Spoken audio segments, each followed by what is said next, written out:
Look at that. I mean, whom are they worshipping here?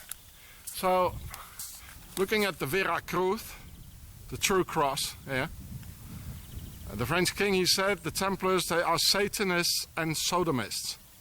And he was right, and they killed them in the end. And now we got a Satanist system. They're kidnapping our children, they're doing satanic rituals in castles. I showed you a couple, Giureh, one more after the other, and it's all from the Knights Templars. And the king was right. The Templars are Satanists and worship and Sodomists.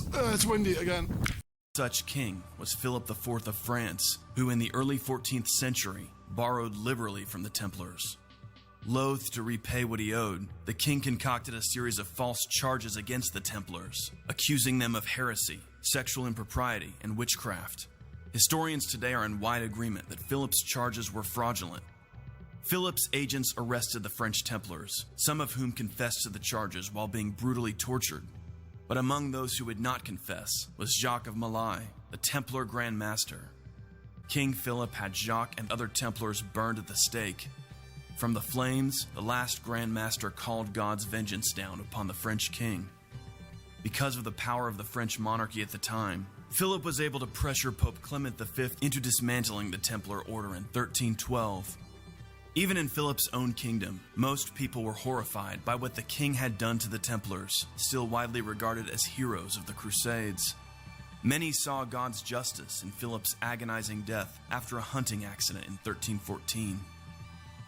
Today, a plethora of sensationalist legends have developed around the Templars. Some believe they were magicians or heretics, while others believe they became Freemasons. Although such ideas have been liberally employed by novelists and filmmakers, as well as conspiracy theorists, none of it is supported by the historical record. The reality is that the Templars were an order of brother knights dedicated to Jesus Christ, the Church, and the cause of the Crusades. To learn more about the Templars, start with the following two books: The New Knighthood by Malcolm Barber and The Knights Templar, A New History by Helen Nicholson. Go to this website and see Muslims in membership with the Templar Order. There you go. And so I'm just filming the screen here because my video editor, I can't really make it working. I can't concentrate anymore. I'm from one forest to the other, hitchhiking. Look here. It was the Treaty of Acres. And this is the official seal of the Knights of the Order of Saladin. And Saladin, he was one of them. He was a Templar, which even the Sufis say it. Muslims, it's a historical fact. It's all in here in their own website. They don't even hide it anymore as they used to. So this is also the reason why all the Muslims, they came, and they called them guest workers, but they were never meant to be our guests. They were meant to stay, because there is this alliance between Saladin and the Templars. He is one of the Templars. Why? Because he wanted the horizontal rule of the aristocracy, as he was a sultan or a caliph. So you can read the whole thing here. And here are the historical accounts of it. He became a Templar in 1190. Saladin. Here it says 1190. He received you read it yourself, yeah. And they even found the old. So here you can see Templar. That's why they were here in Spain. They were both together on a pedestal. You saw that, didn't you? And myth number 2, the idea that they were secretly in league with the Muslims. Kind of in the middle of the Templars' career, when things, or towards the end more so, when things started to go badly in Palestine, when with the rise of the Mamluks and the loss of different fortresses and territories in the Holy Land in the mid 13th century into the late 13th century to the Mamluks, there was some question about why were the Templars unable to win this war in the Holy Land. Matthew Paris, a famous chronicler, a famous medieval Western European chronicler, asked this question. He said, the kingdoms of Western Europe are pouring so much money and resources into the Templars. How come they haven't really been able to make progress against the Muslims? Philip IV, his torturers were able to get some of the Templars they arrested to admit that they, quote, worshipped an idol of Mahomet, which that means Muhammad. That's sort of a Latin corruption of the name Muhammad. And so, the Philip IV's interrogators said that the Templars basically were admitting that they were Muslims, that they were secretly practicing Islam, and the way they were doing it was by worshiping an idol of Muhammad, which, that's ridiculous. I mean, we know very well that Muslims don't worship a statue of Muhammad, or they don't worship Muhammad. They worship Allah, and they honor Muhammad as Allah's prophet. So, Philip IV's torturers were getting the Templars to admit to being Muslims in a way that was a fantastical and absurd idea of what a Muslim was. So, there's no evidence that the Templars were secretly Muslims.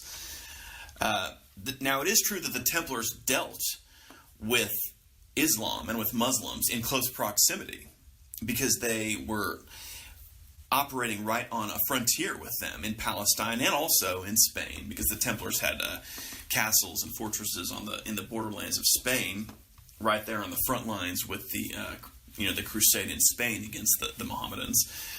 But so anytime you have that in a society, when you've got a society, sort of a borderland society where you are dealing with an alien group on a day-to-day basis, you are going to develop a better understanding of that group and a more of an ability to interact with that group than, say, societies or aspects of the civilization that are farther away from that borderland conflict. So, like in England, they weren't going to have the type of understanding of Islam that, say, the Templars and Outremer were going to have. And the Templars dealt with the strategic realities of things. The growing power of the Mamluks and the fact that the Christian holdings in Outremer were inadequate to deal with the rising threat of the Mohammedan powers in Palestine and Syria and Egypt. The Templars had to enter into frequent treaties with the Muslims to protect their territories.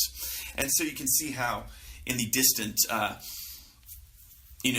regions of Christendom where the crusade was more of an abstraction, people would think, oh, a treaty with the Muslims. How could you make a treaty with the enemy? Well, of course, that's just the day-to-day reality of holding territory on the frontier. And of course, the Kingdom of Jerusalem and the other Crusader states, the secular powers of Outremer, they made treaties with the Muslims all the time as well. So this didn't indicate any kind of disloyalty to Christendom. In fact, just the opposite. This was doing what had to be done to maintain territory in Palestine and in Syria. So again, going back to Matthew Paris and his question about how come we pour all these resources into the Templars and into the military orders in the Holy Land, and yet they've never been able to totally win this war against the Muslims. Well, the answer, of course, is that the Templars and the Crusader states, indeed, never got the support they really needed from the West. There were crusades launched at different times.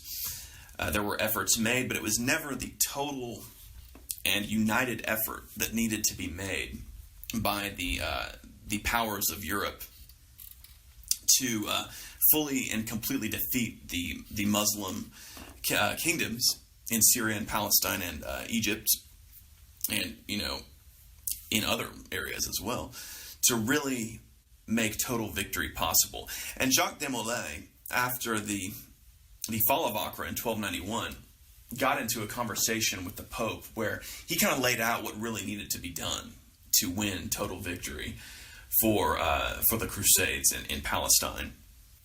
And I actually made a little discussion about that, which I will link to. But yeah, basically what he said was, look, what we need is, the King of England, the Holy Roman Emperor, the King of France, the kings of Spain, the King of Castile and Aragon, the kings of Sicily, all of Europe to unite in a single effort, a united project to actually take control of the Holy Land and fully eliminate Muslim power in those regions. Well, that was really never done historically. And so that's why that is the answer to Matthew Paris's question of why money was not enough. Yes, there was donations constantly coming into the Templars, but what was really needed was more men. There was never enough men. There was never large enough armies to do this.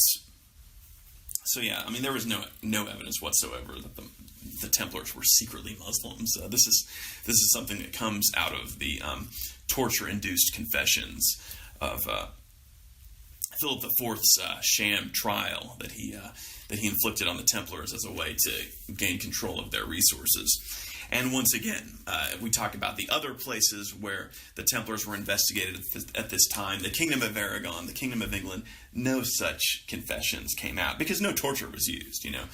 If you're using torture to exact a confession, the victim will say anything you want just to get the torture to stop. Okay.